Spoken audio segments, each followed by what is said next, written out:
ये तो ट्रेलर है, पिक्चर अभी बाकी है। 23 তারিখে প্রথম দফার ভোট হওয়ার পরে আপনাকে কি করে ছোটাতে হয় শুভেন্দু অধিকারী সেটা জানে। আপনি শুনে রাখুন, আপনার শান্তনু সিনহা বিশ্বাস আর পুলিশকে ব্যবহার করে আর স্কোয়ার ফুট কাউন্সিলরদের চোরগুলোকে সামনে রেখে আপনি যা ব্যবসা দক্ষিণ কলকাতায় এতদিন চালিয়েছেন এই নির্বাচনে তা পারবেন না। আপনার গুন্ডাদের তালিকা আমার পকেটে। সাবধান শাহবাজ, সাবধান ভিকি সাউ, সাবধান মনোজ সাউ, সাবধান বিপ্লব মিত্র, সাবধান পিটার ব্যানার্জি। সাবধান করে দিয়ে গেলাম, আমি শুভেন্দু অধিকারী সিপিএম এর বড় গুন্ডা লক্ষণ সেনকে জব্দ করেছি। আমি শুভেন্দু অধিকারী সন্দেশখালীর শাহজাহানকে জেলের ভিতর পুরেছি। মানুষের স্বাধীনতা ছেড়ে দিন। আমি 7 বার এই বিধানসভা কেন্দ্রে জনসংযোগ করেছি। আমি অন্তত 20,000 লোকের কাছে গেছি। আমি কথা বলেছি। মানুষ মুখিয়ে আছে ইভিএম এ 1 নম্বর বোতাম টেপার জন্য। মাননীয়া কাল বলেছেন আমার 5 নম্বরে নাম আছে, মানে মাননীয়া। তারপরে আবার পিছন থেকে কেউ একটা বলেছে না না 2 নম্বর। বুঝুন অবস্থা। আরে সবে তো 20-21 তারিখ, এখনো তো সবে দুপুর বেলা, বিকাল হয়নি, সন্ধ্যা বাকি, রাত্রি অনেক বাকি। আপনি এখানে কি করেছেন? হরিশ চ্যাটার্জি, হরিশ মুখার্জি স্ট্রিট আপনি দখল করেছেন। 38টা প্লটের মালিক আপনার পরিবার। আপনি এই তল্লাটে দুর্গাপূজা কমিটি থেকে, ক্লাব কমিটি থেকে সব জায়গায় দখলের রাজনীতি করেছেন। আপনাকে এই নির্বাচনে হারতে হবে। এসআইআর এর পরে রাষ্ট্রবাদী সনাতনীদের ভোট হয়েছে 1,25,000। মমতা ব্যানার্জি বাংলাদেশ থেকে আসা অবৈধ অনুপ্রবেশকারী মুসলমান আর রোহিঙ্গাদের বলে এরা আমার জামাই। আর বিহার, গুজরাট, রাজস্থান, পাঞ্জাব, উড়িষ্যা থেকে আসা ভারতীয়দের বলে বাহারি।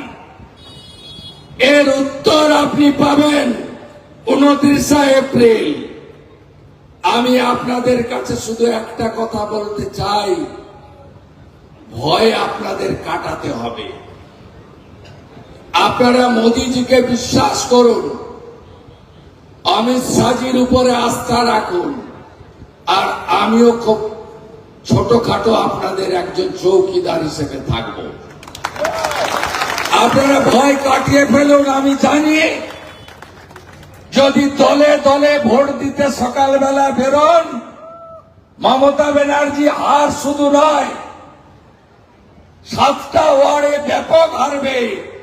আর 77-এ তো এসআইআর এর পরে আপনার ভোট ব্যাংক তছনছ হয়ে গেছে। মাননীয়া 11,500 বার এত ভুয়া ভোটার।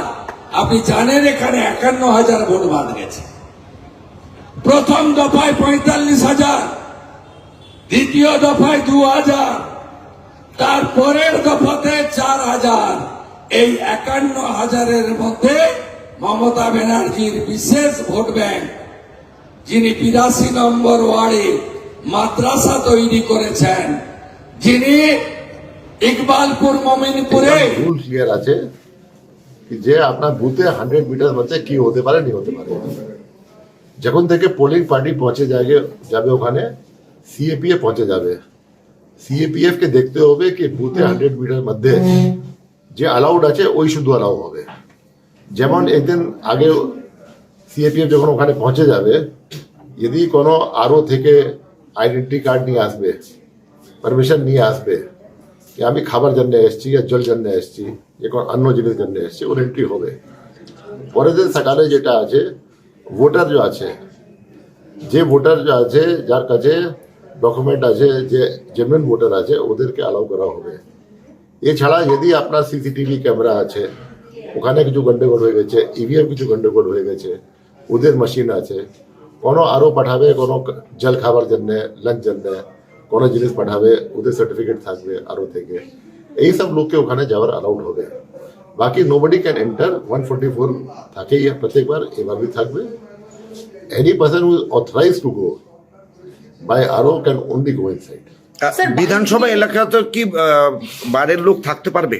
দেখুন, এটা তো ইলেকশন আইন একদম ক্লিয়ার আছে, এন্ড এটা তো ইসিআই সার্কুলার আছে, অনেক পুরানো সার্কুলার আছে, আর সব জানে भी कि 48 আওয়ার্স আগে আপনার কনস্টিটিউয়েন্সি ভিতরে শুধু ভোটার থাকতে পারে, এন্ড আপনার যে পোলিং পার্সোনাল আছে আর যে ক্যান্ডিডেট আছে only they can stay, outsiders are not allowed to stay in the constituency.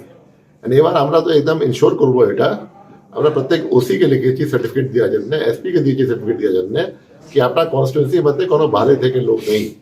যদি ইলেকশন দিন দেখা যাবে কি ডিসপাইট দিস সার্টিফিকেট বাইরের লোক যে আছে ওটা ইন্টারফেয়ার করছে ইলেকশন প্রসেস মধ্যে, ওখানে গন্ডগোল করছে, then strong action will be taken against the government servants who have given false certificate. Sir, বাইরে কেউই বাইক নিয়ে চলাচল করতে পারবে না? না, এটা কোনো ইন্টারপ্রিটেশন নেই, বাইক সব চলবে, যেটা আছে বাইক চলছে, বাইক চলবে। বাইকে আপনি নিয়ে একদম গ্রুপ অফ বাইক নিয়ে ওখানে হুমকি দেবেন, যেখানে অনেক জেলাতে আমি গেলাম, সব জেলাতে এটাই আছে কি বাইক নিয়ে লোক আছে, বাড়ি বাড়ি গিয়ে হুমকি দিচ্ছে, এসব দিচ্ছে, this cannot be allowed. And আপনার রেস্ট্রিকশন আছে বাইক ইভিনিং 6 PM থেকে মর্নিং 6 AM পর্যন্ত আছে। পিলিয়ন রাইডিং উপর আপনার রেস্ট্রিকশন আছে, যেটা প্রত্যেকবারই ইসিআই গাইডলাইন মধ্যে থাকে। পিলিয়ন রাইডিং শুধু করতে পারেন আপনি ফ্যামিলি মেম্বার্সকে নিয়ে on the day of election. Plus এবার और একটু রেস্ট্রিকশন হয়ে যাবে, क्योंकि পুলিশ আর আমার সিএপিএফ সরু গলিতে ঢোকার জন্য বাইক চেয়েছে। আমরা বললাম কি যেমন আপনি বড় গাড়ি আপনি হায়ার করেন, রেকুইজিশন করেন, বাস রেকুইজিশন করেন, 4 হুইলার রেকুইজিশন করেন, ওরকম আপনি মোটরসাইকেল প্রয়োজন হবে রেকুইজিশন করবেন। রেকুইজিশন করার পরে যেটা আছে আমরা ট্রান্সপোর্ট ডিপার্টমেंट থেকে রেট নিয়ে ওদেরকে কম্পেনसेशन দেবো। दिक्कत क्या है, रैपिडो चलाएगा जिसका काम है रैपिडो चलाना चलाए, लेकिन रैपिडो को मिसयूज करके कि कोई और पे करेगा और किसी को भेज देगा, ये सब भेज देगा, दैट इज इंड्यूसमेंट।